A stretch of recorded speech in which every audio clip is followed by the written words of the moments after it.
Hey, hi, hello there. Welcome to another spooky episode of An Anthropologist Confronts Fat Acceptance and Haze. Spooky edition. So today I want to talk about a video that I watched from Mutt Fitness called The Sugar Illuminati is Real. Fat Logic 5 times. We're not going to go over every single part of this video because mainly what he does is he takes clips from Reddit and he reads them and then gives his opinion on them, which is fine. I think he's funny. I like listening to it. This particular episode, there were a couple things where I was just kind of like, so I want to talk about them. I will be playing him slightly sped up. He is slightly sped up. If you go to watch the video, I will link it in the description down below. If you are new to my channel, I am an anthropologist by training. I am an ex-archaeologist because I retired. I got tired of getting injured, for those of you who are worried, or for those of you who are wondering. And that's it. I did study evolution, human evolution, and the evolution of human diet when I was in my undergrad, so there's that. And I will eventually find that paper.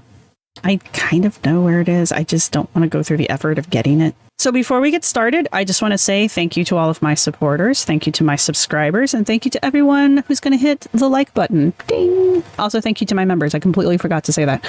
I'm so sorry. But yeah, thank you to everybody who's supporting the channel.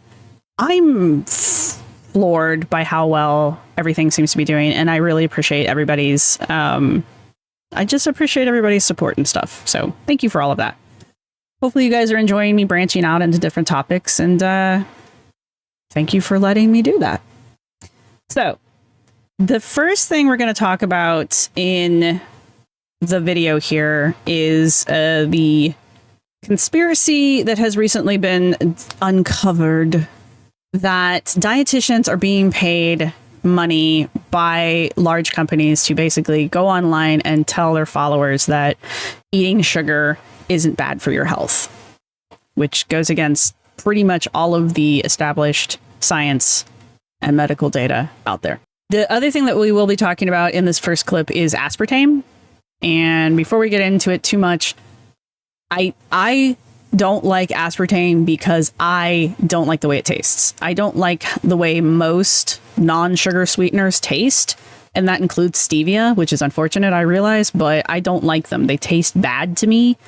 They either taste like chemicals or they're so bitter they make me gag. So it's just not worth it. I will, however, consume monk fruit. I actually kind of prefer monk fruit as a sweetener. If you've never tried it before, I'm not going to lie, it's kind of expensive, which is why I don't use a lot of it. But it doesn't have that.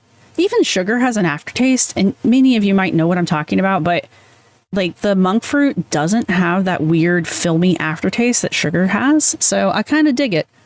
All right, let's get into this. Let's get started with this. I will read some of the stuff that he puts up on screen because he doesn't necessarily read everything that he puts on screen, and it's mostly just text. Actually, I think it's all text. So I will be reading things for you, for those of you at home, or for our listening viewers.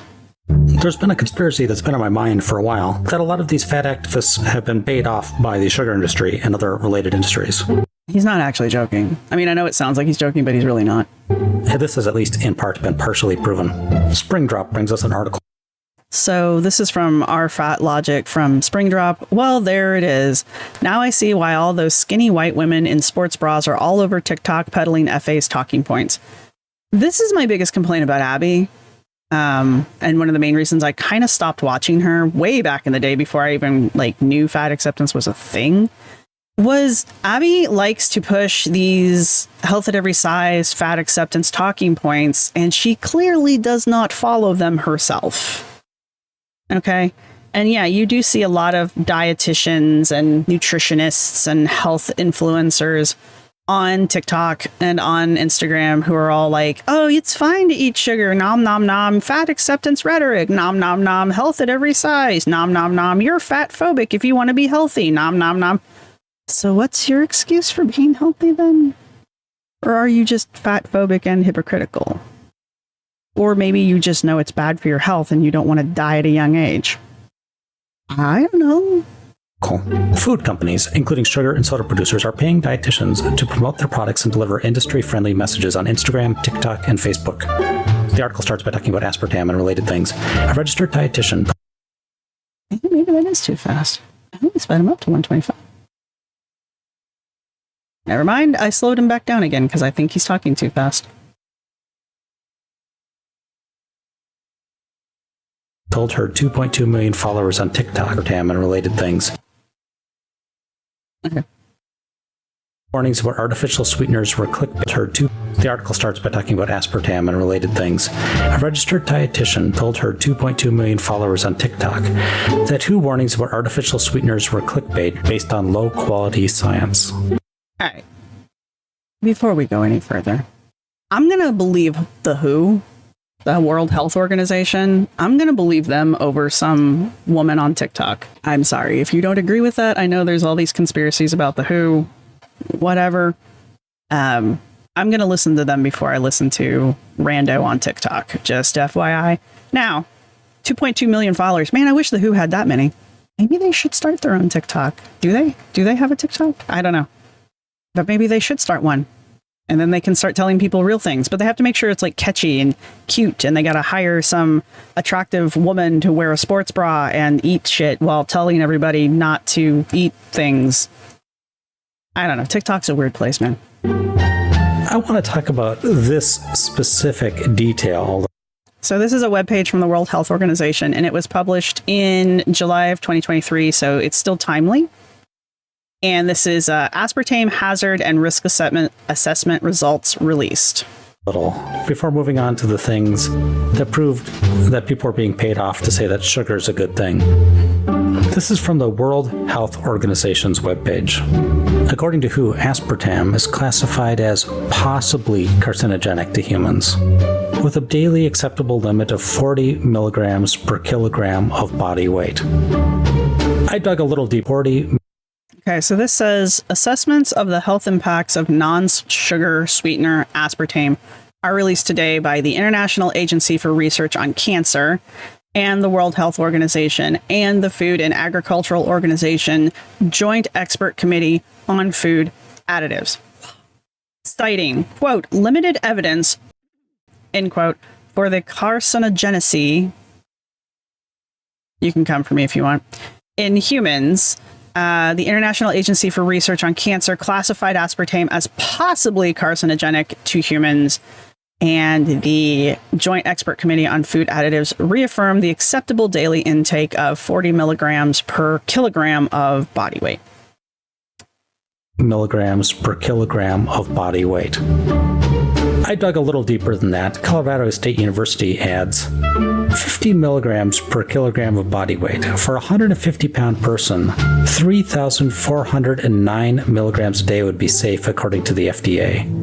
A 12-ounce can of diet soda contains about 200 milligrams of aspartame. Therefore, a person weighing 150 pounds would have a limit of about 17 12-ounce cans of soda a day. That's beyond what most people drink in a day, even people who are very addicted to diet soda. This is Association of Low and No Calorie Sweetened Beverages as a replacement for sugar-sweetened beverages with body weight and cardiometabolic risk. A systematic review and meta-analysis. Meta-analysis typically mean that they've gone over multiple papers and multiple analyses, and they've compared and contrasted these things to each other, and they're basically like putting all of the research in one spot is basically what they're doing here. So it's not necessarily that they've done a brand new experiments. They're basically going over the stuff that has already been put out there, which needs to happen more often, in my opinion. This was also published in March of 2022, so it's still within the timely window. Timely usually means anything within the last 5 to 10 years, depending on what it is. And I want to talk briefly about whether or not diet drinks can be helpful for weight loss. Here's the systematic review and meta-analysis that was published in JAMA. What they found was that using low or no calorie soft drinks as a substitute for sugar-sweetened soft drinks was associated with small improvements in body weight and cardiometabolic risk factors without evidence of harm, and had a similar direction of benefit as water substitution. The evidence supports the use of low to no calorie soft drinks as an alternative replacement strategy for sugar sweetened soft drinks over the moderate term in adults with overweight or obesity who are at risk for or have diabetes. So he read most of it, and I'm not slamming him. I'm just saying this is the conclusions and the relevance from the paper. And the first part of it is this systematic review and meta-analysis found that using LNCSBs as an intended substitute for SSBs was associated with small improvements in body weight and cardiometric risk factors without evidence of harm and had similar directions of benefits as water substitution. So two things. It's saying that there's no evidence of harm when using something like aspartame, and they're comparing the benefit. No, they're really comparing the benignness of the lack of harm from the non-sugar beverages to just drinking water. It kind of sounds like they're saying that drinking diet soda is the same as drinking water. I don't think that's what they're actually saying. I think they're saying that the health impact was pretty much the same. Obviously, water has more benefits for you than just being non-sugar, but not having sugar in it is definitely a bonus. So what they're saying there is that drinks sweetened with aspartame and related things can actually help you lose weight. It did say small improvements, but how many people in your life do you know who, I know a few, who are like, yeah, I dropped like 20, 30 pounds by just not drinking soda. So there you go. All right, the article goes on, but I think I've proven my point well there about aspartame. What these dietitians didn't make clear was that they were paid to post the videos by the American Beverage, a trade and lobbying group representing Coca-Cola, PepsiCo, and other companies. We're back on the original article pointing out that dietitians were being paid to shill sugar on their web pages.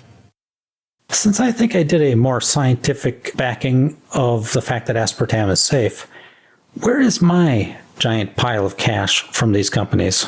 Well, dude, you're not a cute, hot woman on TikTok who's eating food and bouncing around. What's wrong with you? Oh, yeah, right. I need 1 million followers. Well, that too. According to the article, 35 posts from a dozen health professionals were part of the coordinated campaign by American Beverage. I think they're still talking about aspartame here, so none of this bothers me too much, except for the fact they're being paid to just say whatever, whether or not they believe it. They add, the analysis of thousands of posts found that companies and industry groups paid dietitians for content that encouraged viewers to eat candy and ice cream, downplayed the health risks of highly processed foods. By paying registered dietitians, the food industry is moving beyond the world of ordinary online influencers to harness the prestige of credentialed experts to deliver commercial messages. Let me see if he's got the actual paper linked here.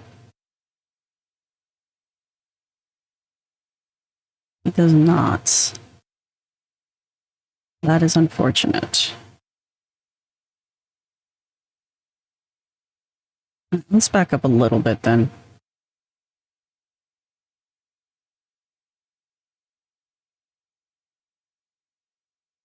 So first he shows in all, at least 35 posts from a dozen health professionals were part of the coordinated campaign by American Beverage. And then it cuts off, and then it jumps to the analysis of thousands of posts found that companies and industry groups paid dietitians for content that encouraged viewers to eat candy, ice cream, and downplay the risks of highly processed foods and punished unproven, and cuts off, which I'm interested to know what that is.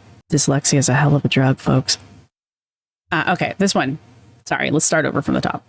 This one says, the analysis of thousands of posts found that companies and industry groups paid dietitians for content that encouraged viewers to eat candy and ice cream, downplayed the health risks of highly processed food, and pushed unproven health advice on social media. That's very important. By paying registered dietitians, health professionals who specialize in nutrition, the food industry is moving beyond the world of ordinary online influencers to harness the prestige of credentialed experts to deliver commercial messages. Sir, I fed you. The fact that you did not like what I fed you is irrelevant. Hi. Thanks. I'm sure everyone appreciates this moment. I know I do. And we're back. Sorry. Dietitian posted videos of herself eating ice cream and peanut butter. One registered dietitian posted videos of herself eating ice cream and peanut butter cups while telling people that denying themselves sugary food will only make cravings worse. These and other posts were paid for by the Canadian Sugar Institute. Another dietitian posted a video on Instagram where she added a lollipop to a dinner plate. She told parents the strategy will prevent sweet obsession and help kids develop healthier relationships with food. If your child is already not eating sugar, not eating candy like that, why would you make them? Like, to me, this scenario is like putting a crack pipe next to your kid's dinner plate and being like, okay, Jimmy, you can't leave the table until you clean your plate and clean your pipe. Why would you do that? There's evidence, solid evidence, that sugar lights up the same parts of the brain as many illicit drugs, which is why it's so hard to not eat sugar. That, and it's in everything and in everywhere you go. Why would you, if you already had a child who didn't have a sugar obsession, why would you make them have one? Why would you start them off on one? I'm still confused as to why we give sugar to children. Like, for some reason, societally, we have this idea that children and sugar are like related somehow, that like children should eat sugar, that sweet things are specifically for children. And it's like, why? There's nothing about being a child or childhood that necessitates sugar. I mean, for centuries we grew up as humans without eating sugar like we do today, and we're fine. We were better off than we are today. If your kid is obsessed with sweets, they likely need more access to sweets rather than less, wrote one sponsored Instagram post. What's up with the squiggle lines? If you're not watching this, there's like these brown, it looks like a kid scribbled on this. Weird. Okay. How and in what world does this make sense? If your kiddo is obsessed with sweets, they likely need more access to sweets rather than less. So if your child's already sweets obsessed and obese, they need more of the thing that helped them become obese, not less. That's like Abby telling Amber, your portion sizes are too small. Abby, she ate 2 cups of pasta in a sitting by herself. How is that too small of a serving? Anyway. One of them writes, I work in marginalized and food insecure neighborhoods, which is why I am passionate about destigmatizing processed foods. This is bullshit, by the way.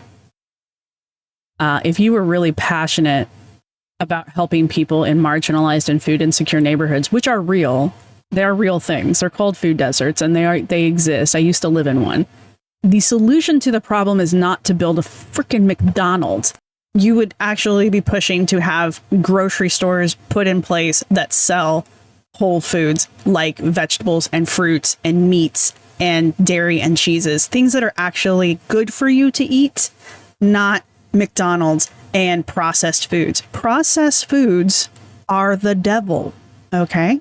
They are the devil. And as a dietitian, I would expect you to know that, okay?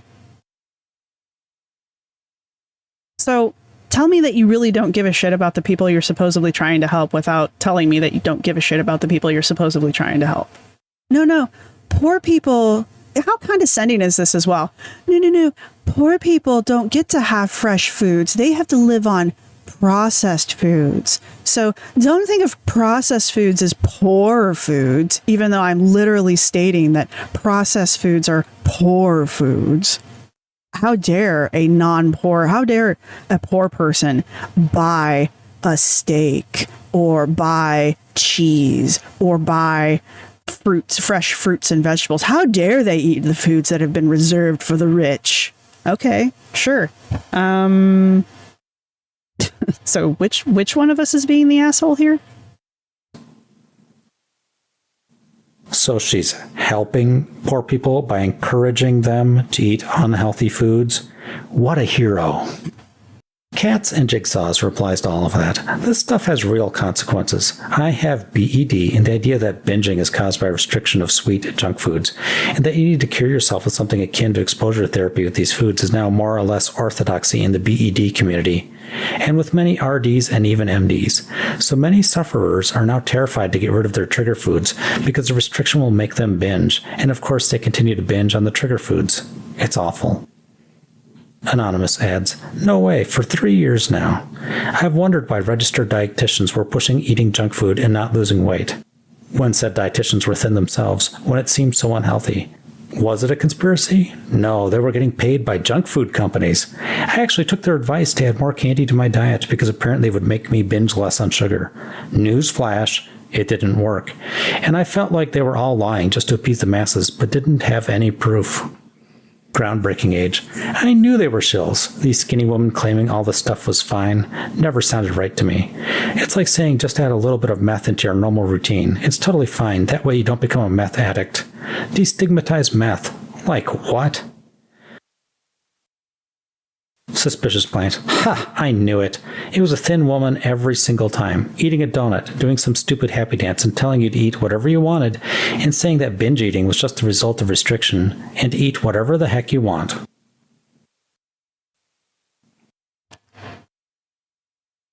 Obviously, these are all coming off of Reddit, and they're all coming from the same Reddit group. So the sample size is small, is what I'm saying. But the genuine logic behind any of those statements that the dietitians are putting out there.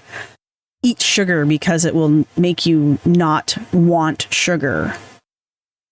Why? Does sugar taste bad? And if I eat sugar, I'll go, ew, this is awful, and then not want to eat it. It's not like bitter melon, okay? I know some people like bitter melon.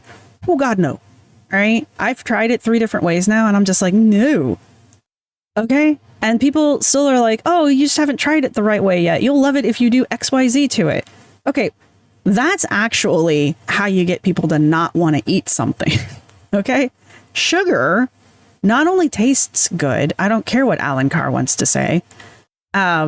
Sugar tastes good, and it lights up the parts of your brain that are related to addiction and to releasing pleasure. So on top of being palatably appeasing, palatably pleasing, it also is chemically pleasing to your brain. Okay? And yeah, you get an energy boost from sugar because your body burns it so fast. So there's a lot of things working in sugar's favor to keep us eating the sugar. So why, as a dietitian who I would assume understands basic human biology, and I would also assume basic nutrition, isn't that the point of a dietitian? Why in God's name would you be recommending people to eat something that has been proven to be highly addictive and not good for you? Going back to the cats and jigsaws comment, they mentioned that they had BED or have BED, and that this whole concept of telling people with BED to keep their trigger foods around. It's called a trigger food for a reason. I've never had this. I never had to recover from it. But I do know if I keep cake or cupcakes or donuts in the house, I will eat them all. They will not make it past the point where I purchased them. They will not last 24 hours. Okay. So I just don't keep them in the house, because then it's a special treat when I have to go out and actually find them and eat them there. If I went to a dietitian and I told a dietitian that, I don't know why I'd go to a dietitian at this point. But if I went to a dietitian and I was like, look, I'm having problems, I eat too many cakes, cupcakes, and donuts. And they go, well, the solution to the problem then is to keep more cakes, donuts, and cupcakes in the house. I would leave. I would just leave. I would get up and I would leave. I wouldn't even say goodbye. Many sufferers are now terrified to get rid of their trigger foods because they think restriction will cause them to overeat. That's ridiculous. And now you're taking people who are desperately trying to recover from something like BED, who have legitimate trigger foods where they eat some of it and it just causes a downward spiral, as my understanding. And you're telling them, no, keep eating them. It's fine. Your body will eventually just stop doing it magically. It's called a disorder for a reason. It's because the body isn't naturally regulating it and you need help. Okay? I'm not going to sit here and say somebody with BED just needs to willpower their way through not consuming a trigger food. I will say not having said trigger food in the house will make it a hell of a lot easier because it makes it more inconvenient. And humans don't like to be inconvenienced. Period. We will go out of our way to not be inconvenienced. Okay? Does that solve BED? No.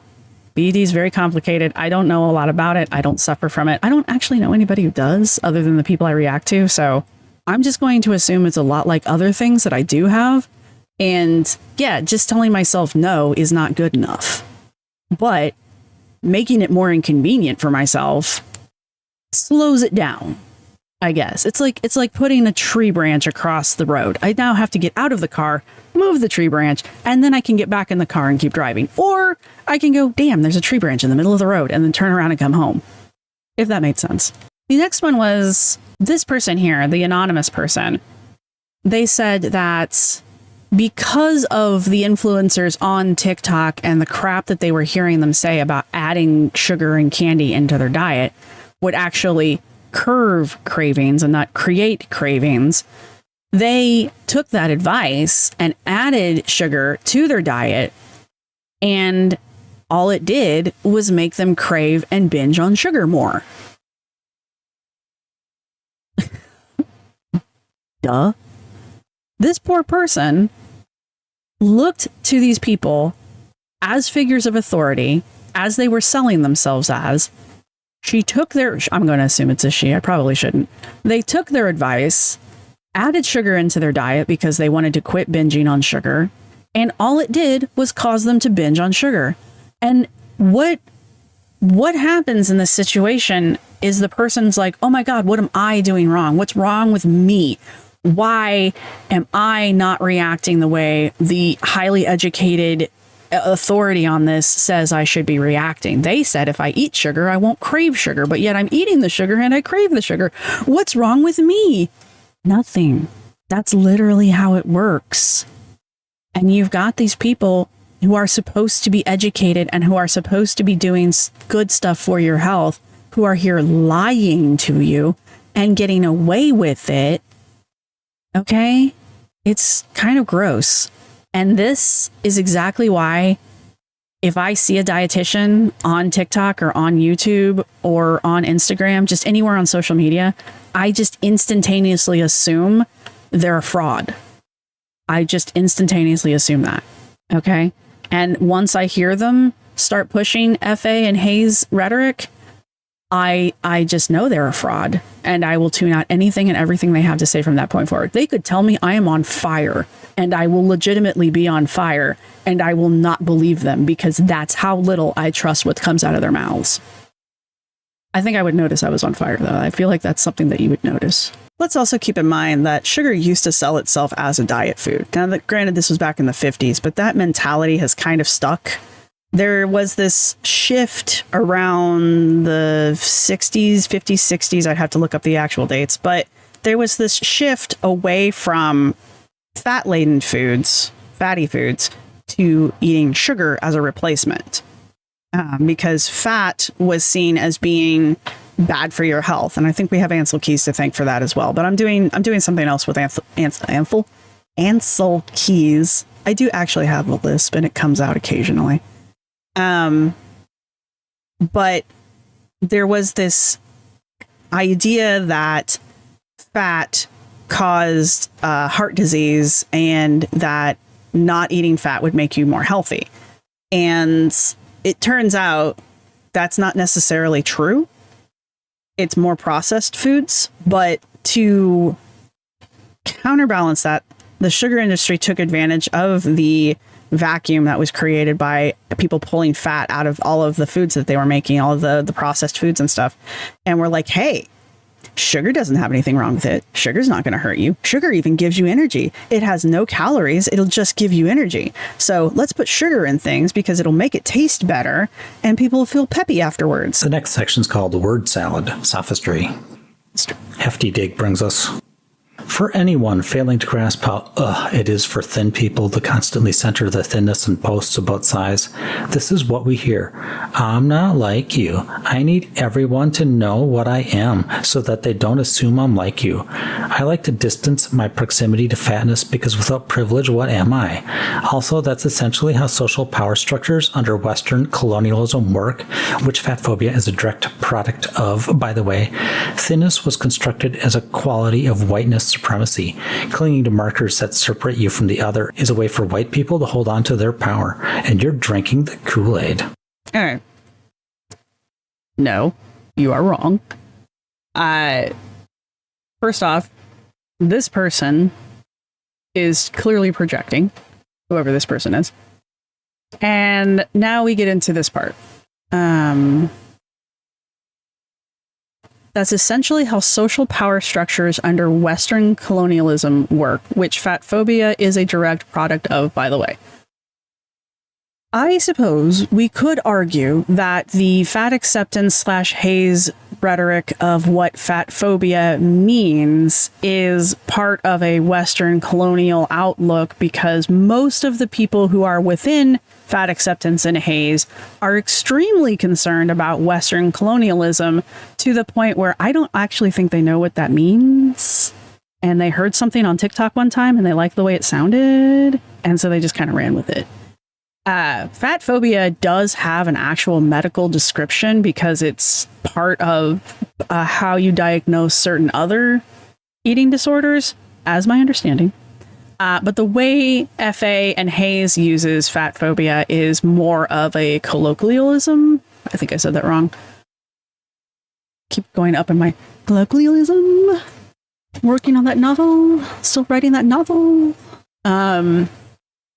So in that aspect of it being part of Western colonialism, then yes, because fat acceptance and Hayes has made it that way. Fat phobia is not a direct product of anything. And also this narrowing this concept of people not liking overweight people it's erroneous to only say it's part of basically the westernized world because we can look at the majority of Asian countries and historically they don't view fat people as necessarily morally good or attractive. So are you really trying to sit here and tell me that there's even African cultures that tribal cultures that don't necessarily view being fat as good. That's usually viewed as a form of, gluttony and greed because you can only get fat one way. Most people. So this concept that a dislike of fatness is purely a westernized thing is ethnocentric for starts, since we're going to start throwing big words around. And the problem, again, is that this trying to tie it to Western colonialism completely erases the rest of the damn world, the history of the rest of the damn world. This is why I'm like, I don't think you understand the words that you're writing. This thinness was constructed as a quality of whiteness / white supremacy. Again, going back to reality, are you trying to tell me that ancient China, ancient Japan, ancient Korea, ancient any of those Asian countries over there, you know, there's multitudes of them. Are you trying to tell me that all of these ancient Asian cultures were really just doing white supremacy from a westernized culture that they didn't even know existed yet? Is that really the argument you're trying to make here? Like, okay. So culture groups that have never interacted with white culture were white culture. We're somehow perpetuating a westernized standard of whiteness, even though none of that existed yet. And they'd been doing it for centuries. I'm not necessarily saying it's good. This isn't me saying this was a good practice. I'm just pointing out, this isn't something that is unique to modern Western culture. It comes from other places. Other cultures, modern China, modern Japan, modern Korea, they don't want people to be thin and pretty because they're westernized. This has always been a beauty standard for them. Paleness has always been a beauty standard. Okay? It demonstrates different things within their culture, but mostly it shows that you're well off, you're healthy, you're wealthy, and you don't have to work out in the fields like the common man. Okay? Again, I'm not saying these are good things. I'm just saying this shit comes from other cultures and it's not a Western colonist thing, which makes me think you don't know what that means. Please stop saying it. Words have meanings. Anyway, and then there's this whole like, thinness is whiteness. I know where this comes from. And that's the fearing the black body thing. And the fearing the black body, as I understand it, was written about one particular individual in the Victorian era who herself was a physical anomaly to begin with. And that was why that individual was basically paraded around like a sideshow and had a very, not a life I would want to live or would wish on someone. Okay. And the individual happened to be black. So in that aspect, I guess, but thinness as whiteness is, you're going to have a real hard time selling me on that because of the implications of that statement. Basically, you are saying to not be thin is to not be white. Therefore, you are saying it is an inherent trait of every non-Caucasian race, ethnicity out there that they are supposed to be fat. That Indians from India are supposed to be fat. That black women, black men, people from Africa are supposed to be fat. That Native Americans are supposed to be fat. That people from Mexico are of Hispanic heritage are supposed to be fat. And the only reason that they are supposed to be fat is because they are not white. That's the argument. And so the way that they draw this out is that everybody's trying to be thin, also insinuating that being thin is not natural or normal, that it is something that we have to physically make ourselves be, when it's the exact opposite. Anyway, you're basically saying everybody's trying to be thin because they want to be white. Well, so now you're also saying that everyone who isn't white just wants to be white because white's the best thing to be. Everybody in Mexico who's skinny wants to be a white person. Every Native American who's skinny wants to actually be a white person. Every black woman who somehow manages to not be overweight, which is a lot of them, by the way, they're actually just being performatively white. Asian people who have a history of being some of the smallest people, some of the slimmest, smallest people in the world, they're just trying to be white, you guys. They just want to be white people. What is wrong with you? Like, you do understand that being white isn't the end all be all that you seem to think it is. I'm not even saying like white people have problems too. I'm saying there are other cultures on the planet that exist and have existed for a very long time and will probably outlive this white culture that you'll keep going on about but can't define, who don't have any desire whatsoever to be white. Okay? It's not a fucking prize that you get out of the Cracker Jack box one day. It's just whatever. It's just the inherent disrespect of these arguments that come from fat acceptance and from health at every size are just ignorant, and they're insulting. And I mean, to play a card back on ya, they're racist.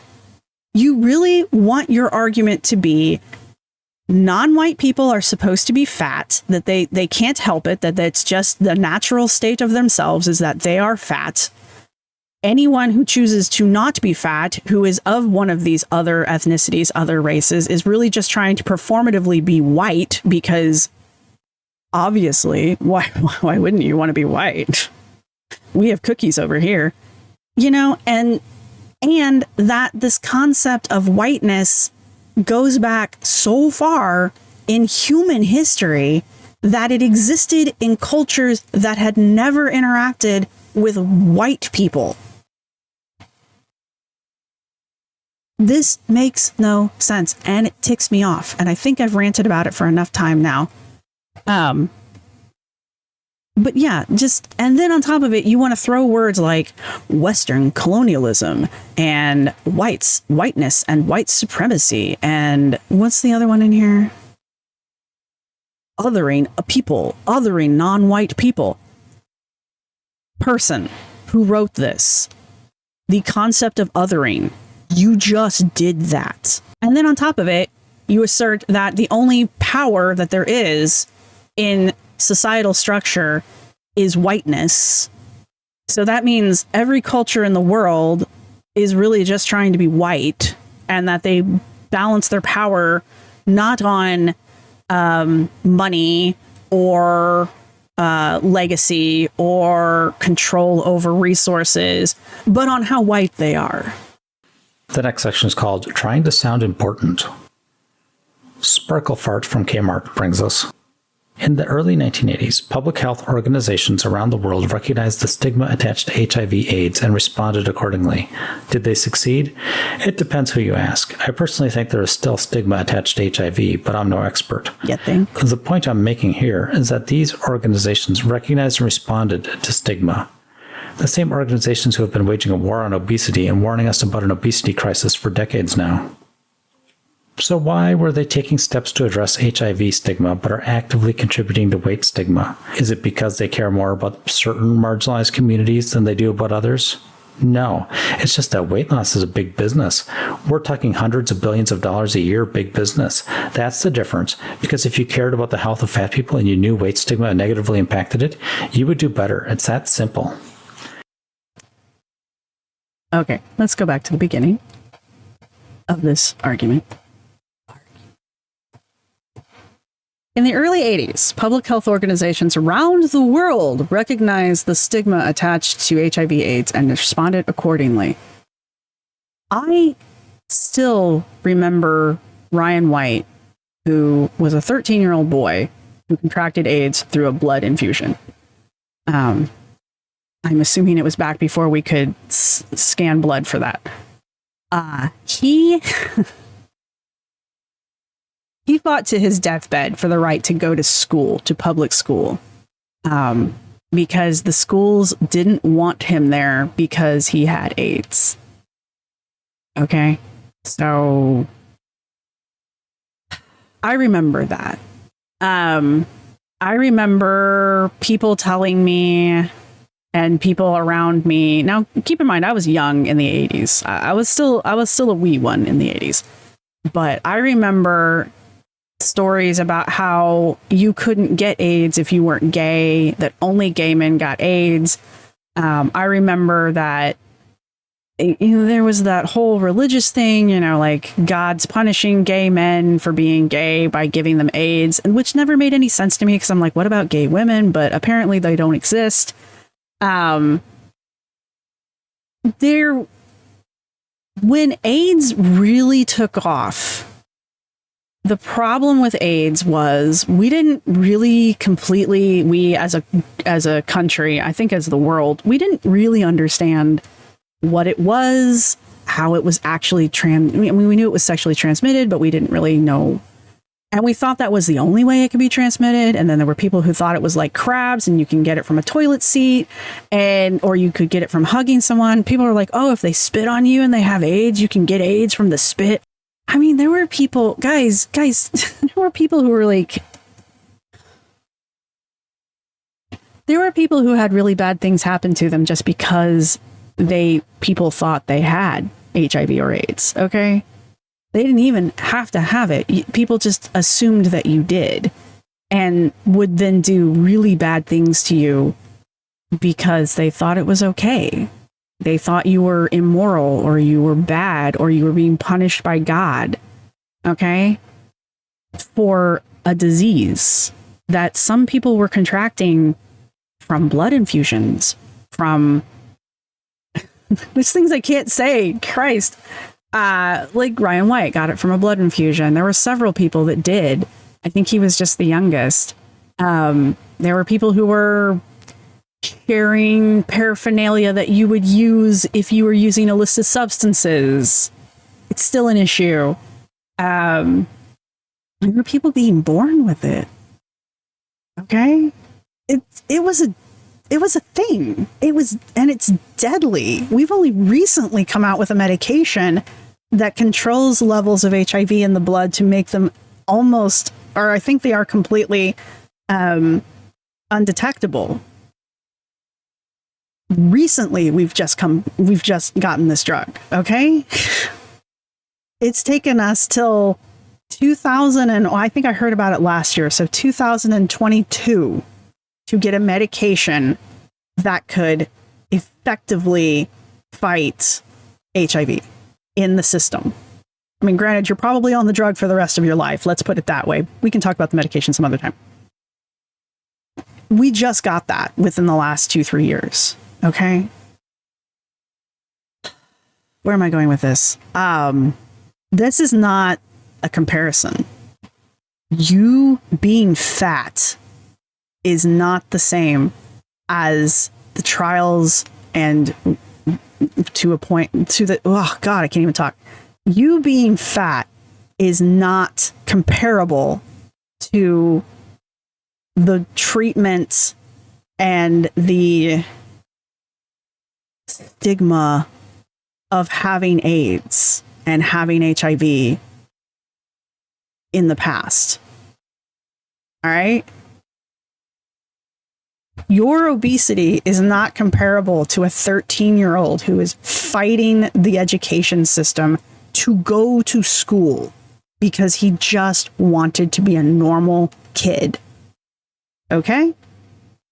It's not the same. It's not even close. I need fat acceptance and Hayes to quit doing this. You being fat and being judged for being fat, I will admit that probably does happen because you're probably well past fat and probably in class 2, class 3 obesity. That is still not the same as people who have a life-ending disease with no cure who are being told that God wants them to die. Okay? I need you people to stop. I need you people to go to the history classes, read a book that isn't fearing the fat body or fearing the black body. I need you to quit living in your little bubbles where American history, this isn't even world history, guys. American history, you need to go learn this crap. It's ugly. It's unfriendly. It's depressing. You need to know this crap so you quit making these fucking arguments about eugenics and obesity. Eugenics and diets are the same thing. Woman, I will come through this computer screen after your ass.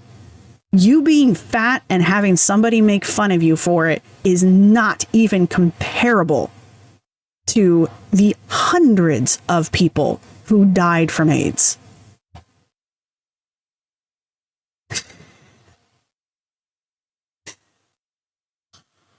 And if anybody in the comments section even slightly defends this, you are dead to me.